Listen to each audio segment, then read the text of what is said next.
Jadi udah beberapa hari gue pakai Samsung Z Flip 7 dan HP ini udah gantiin sementara HP S25 Ultra gue buat gue pakai selama weekend kemarin. So apakah dengan desain cover baru ini udah bisa gue rekomendasikan HP ini untuk kalian semua? Gak usah lama lagi aja, jadi langsung aja bumper dulu. Oke, video ini nggak akan panjang dan gue belum review full HP ini, tapi yang pasti HP ini tuh gue dapetin dari toko HP kesayangan kita, yaitu distributor ponsel. Jadi kalau kalian mau beli langsung aja cek deskripsi atau YouTube shopping kita, oke? Dan Samsung Z Flip 7 ini udah gue ganti jadi HP utama gue buat weekend kemarin. HP ini datang tuh di hari Kamis, jadi Jumatnya itu gue setup dulu dan Sabtu, Minggu sampai Senin kemarin ini gue udah gantiin sementara HP Samsung S25 Ultra gue. Ya jelas ya, sementara aja ini pinjeman. Dan gue juga nggak mungkin buat keputusan mutlak ganti HP ke Flip sebelum gue coba dulu. Walaupun ini compact banget ya tapi kan ini Flip. Pasti ada beberapa hal yang harusnya gue pastiin dulu aman ya sebelum gue migrasi ke handphone Samsung yang bentukan seperti ini. Tapi ada hal lain sih yang gue mau perjelas lagi. Soal kemarin pas gue bahas HP gue, ada beberapa orang itu yang masalin gue soal gue bawa HP buat olahraga. Kayak nangkep itu ya, yang ngapain bawa HP pas lari? Ya emang nggak bisa langsung dari jamnya aja? Ya bisa banget dari watchnya, tapi ya kalau gue olahraga nih ya, contoh gue lari di sekitar kantor, ya nggak perlu gue bawa handphone, bisa aja, tinggalin aman. Nah, tapi kalau misalnya larinya nggak deket kantor ataupun rumah ya, contohnya ke GBK gitu yang jauh, Senayan gitu ya, masa iya HP gue tinggalin di kendaraan gue? Mobil mungkin bisa, tapi HP bakal kejemur kan. Kalau ada motor, yakin ada yang bisa tinggalin handphone di motor. Nah, atau nggak usah bawa aja deh dari rumah gitu kalau lari ya kan gue juga butuh komunikasi gitu pas di jalan sebelum ataupun habis lari kan.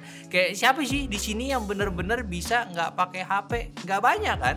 Ya mungkin ada, tapi ya nggak banyak ya. Makanya kantongin handphone udah paling bener ya. Dan S25 Ultra itu kegedean. Beda cerita nih kalau gue pakai Z Flip 7, dilipet masuk kantong, rasa kayak bawa dompet aja. Udah enak banget sih. Ini juga ringan, 188 gram juga udah paling enak gitu. Makanya sekalian juga gue pairing jamnya ini langsung ke Z Flip 7. Dan hasilnya udah nyaman kali ya. Ini salah satu consider enak kalau gue pakai handphone Flip. Tapi satu hal lagi yang masih singgungan soal desainnya, yaitu gua nggak suka sama desain mengotaknya ini. Kayak Samsung tuh kayak ngeharusin handphonenya pakai case aja gitu. Soalnya kalau nggak pakai case kayak begini, asli, ini handphone bener-bener susah banget buat dibukanya. Kayak beda gitu sama N5 gitu yang gue coba. Apalagi pas pakai satu tangan doang ya. Kalau lu jago sih itu hebat ya. Mungkin karena sistem magnetnya ini pas nutup tuh terlalu kuat, jadi buat buka handphonenya aja kayak agak effort lepas magnetnya. Dah gitu, kalau pas ditutup suara itu ya kenceng banget kalau nggak ditahan. Lagi-lagi dia, ini mungkin sedikit consider aja dari sistem mekanis yang udah di-upgrade sama Samsung. Walaupun belum sekelas Z Fold yang kerisnya makin tipis lagi, tapi rasanya udah jauh lebih rigid lah. Tapi nggak tahu ya soal durabilitas untuk jangka panjangnya itu akan seperti apa. Kan gue makainya masih bentar banget nih. Tapi secara usability dari Samsung Z Flip 7 sih ini udah asik ya. Ada yang perlu di-consider, tapi secara overall udah bagus. Apalagi kalau lu bisa utilize cover screen barunya ini yang ukurannya udah lebih gede. Nah, kenapa gue bilang kayak gitu? Karena kalau lu nggak paham atau malas ngutik-ngutik kayak nggak tahu potensi cover flipnya ini, ya taunya tuh cuma buat kamera sama buka widget aja nantinya. Padahal lu bisa buka aplikasi di sini secara langsung. Tapi ya jangan langsung dari settingan awal. Pastinya ya pilihannya dikit aja gitu. Lu masih pakai multistar di good lock-nya aja. Di sini lu bisa nambahin ya aplikasi yang lu rasa mau akses di bagian cover screen ya. Dan memang jelas sih kenapa dibedain. Soalnya kalau lu pakai ini tuh sekaligus ngejelasin juga nih. Ini tuh aplikasinya belum ready banget loh. Mungkin aja bisa sebel karena tampilannya nggak optimize. Makanya Samsung itu ya dipisahin ya. Bakal dikasih pilihan yang bisa-bisa aja gitu.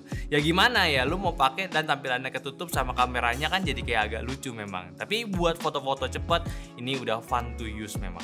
Lalu secara candy bar phone-nya ini sih Samsung Flip akan gak ada rasanya kayak handphone-handphone lain sih. Tapi memang secara dimensi ini akan ngerasa beda-beda dikit gitu. Karena ya kalau dibandingkan dengan handphone-handphone biasa, rasa pegang handphone ini tuh kayak sedikit lebih panjang handphonenya atau ya sedikit lebih ramping ya. Jadi hawanya tuh kayak beda dari yang lain. Dan juga karena udah punya IP rating di 48 ya kayak udah lebih aman lah kalau pakai handphone ini. Bahkan kayak buka tutup sekarang jauh lebih pede sama bentukan layar seperti ini. Kalau secara speknya ya layar depan dan dalamnya sih ini udah Dynamic AMOLED 2X juga dari Samsung ya, jelas top tier lah secara visual di mata pasti nyaman. Tapi emang kalau pakai setengah lipat kayak pengen fold gitu ya, jujur aja nih ya, ini jujur nih kurang ya, apalagi kayak nonton YouTube seperti ini kayak nggak bedain apa juga ya, nggak tahu rasanya kayak gimana, nggak enak ya. Dan secara performance si Exynos 2500 dengan kombinasi 12/256 GB RAM dan juga storage-nya udah cukup bisa angkat performance overall buat kasih feel flagship-nya. Memang masih belum sebaik Snapdragon 8 Elite, tapi ini udah jauh lebih proven kalau Samsung bisa bikin chipset bagus. Munculnya di handphone ini aja sih sayang banget ya, S25 Basic padahal udah cukup banget. Soalnya kalau gua tes Antutu aja, skornya itu udah bisa nyentuh di 1,7 juta. 3D Mark dan Geekbench pun juga udah oke, hasilnya udah level atas. Dan yang gua kagetin lagi, stability testnya ini masih cukup stabil. Bener-bener aman lah, walaupun ada cekungan turun ke bawah ya, tapi ini rasanya bukan throttling yang kacau. Kayak tinggal tweak dikit dari update yang baru ya bakal aman nih si Z Flip. Plus disclaimer ya, ini tes udah ada data-data di dalamnya. Jadi udah banyak aplikasi running di backgroundnya. Jadi ini kudos banget nih Samsung. Tapi ya sayang lagi nih, belum banyak tesnya. Mungkin kalau sempet nih ya setelah ini oke, bareng sama Z Fold-nya yang 7 juga. Oke. Nah, untuk Android 16-nya ini dia Samsung dapat special treatment lagi ya dari si Android. First ever Android 16 yang ready sekaligus Samsung nyolong start buat One UI 8 di handphone ini, yang padahal di handphone-handphone lain itu belum ready, bahkan baru ada si One UI 7 ya.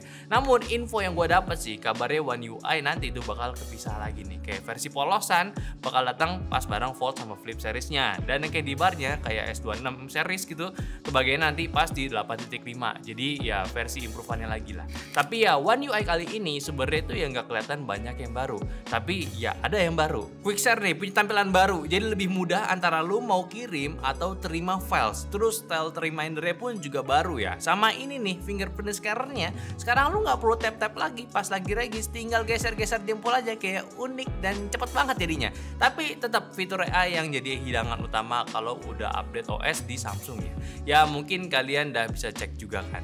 Cuma memang secara overall update-nya OS baru kali ini nggak kerasa signifikan banget ya dari yang sebelumnya. Kalau lo nggak explore nggak bakal tahu. Jadi sih emang ya sayang banget kelihatannya kayak sedikit terburu-buru mau launch handphonenya ya. Kayak akhirnya gue bisa ngerasain gitu nasib user Samsung lama itu nggak kebagian update baru. Padahal lininya sama-sama flagship ya, dulunya bisa bareng, sekarang ya ada prioritas jadinya. Tapi nggak apa-apa, tunggu aja. Moga aja nggak molor gitu buat ke S25 Ultra. Terus yang terakhir nih, buat impresi awal gue ya, yang pasti soal daya baterai. 4300 mAh dengan 25 watt charging ya, jelas masih boros, masih early day banget gue pakainya. Sampai saat ini juga masih di kondisi learning usage pattern juga. Tapi nggak tahu pas udah B-roll udah normal atau enggak. Screen on time jelas kecil banget, sehari pakai full selalu udah mau habis pas tiap malam ketemu ya. Ya jadi masih baru lah. Gue nggak bisa ambil kesimpulan kayak gimana juga untuk baterainya. Tapi yang pasti gue bisa simpulin juga soal charging untuk level flagship ini lambat ya. Apalagi Android gitu yang biasa kasih speed di atas iPhone ini masih standar banget. Ketara apalagi ya pas gue pakai si Samsung S25 Ultra yang jauh lebih cepet ya, at least mungkin mereka kayak gini biar nggak bikin handphonenya cepet panas. Dan memang walaupun belum 100% optimize dengan penggunaan gue, handphone ini ya tergolong nggak suka tiba-tiba panas. Udah enak buat dipakai. Sebenarnya ya yang gue suka sampai saat ini udah jelas lah desain. Yang compact, lifestyle statementnya dapat ya, cukup premium apalagi dari boxy style dengan full cover di bagian layarnya. Nah, One UI 8 jelas bagus, tapi gue butuh explore lagi untuk fitur-fitur lengkapnya sama chipset Exynos 2500-nya juga. Dan ini kenapa nggak kasih buat handphone flagship yang lainnya aja sih. Sejauh ini sih udah oke banget, bagus, tinggal tes lebih lanjut aja sih. Kayak game ya ini belum gitu. Sedangkan kalau bagian kamera ya gue bisa katakan biasa aja sih. Apalagi kalau udah masuk ke area kurang cahaya, prosesinya masih sangat kurang. Tapi kalau sekedar foto-foto di luar ya bolehlah, masih oke. Tapi gua nggak akan mengharap banyak hal ya untuk di handphone lipat yang satu ini. So Z Flip 7 untuk week pertama gua pakai ini oke, walaupun baterainya gitu ya. Nice companion lah. Ya, lagi-lagi ini ya Samsung did it the best gitu ya. better lah, bukan best, better ya. Walaupun harganya makin lama makin naik ya, yang ini naik 500.000 saat launchnya. Cuma gua rasa kalau lo ikut pre-order nggak nyesel banget kok. So gimana? Perlu full review juga atau barengin aja sama Z Fold 7-nya? Coba komen aja di bawah. Tapi yang pasti kalau udah ketinggalan pre-order ya tinggal beli aja di distributor ponsel, toko terpercaya. Kalau kenapa-napa lapor kita aja. Oke, mungkin aja itu pembahasan gue dari Samsung Z Flip 7 selama beberapa hari di awal-awal pakainya. Fun to use, bukannya ribet, tapi ini handphone yang menarik sih buat lu yang suka compact. Ya, tapi kalau kalian mau diskusi tentang handphone ini, mau nanya-nanya biar gue bisa masukin di reviewnya, langsung aja komen di bawah juga. Dan jangan lupa untuk diskusi bareng teman-teman yang lainnya. Jangan lupa juga untuk follow semua sosial media kita dari Instagram, TikTok, Facebook, Discord, dan semua link di deskripsi. Dan terakhir, sampai jumpa di video nyantai selanjutnya. Bye-bye.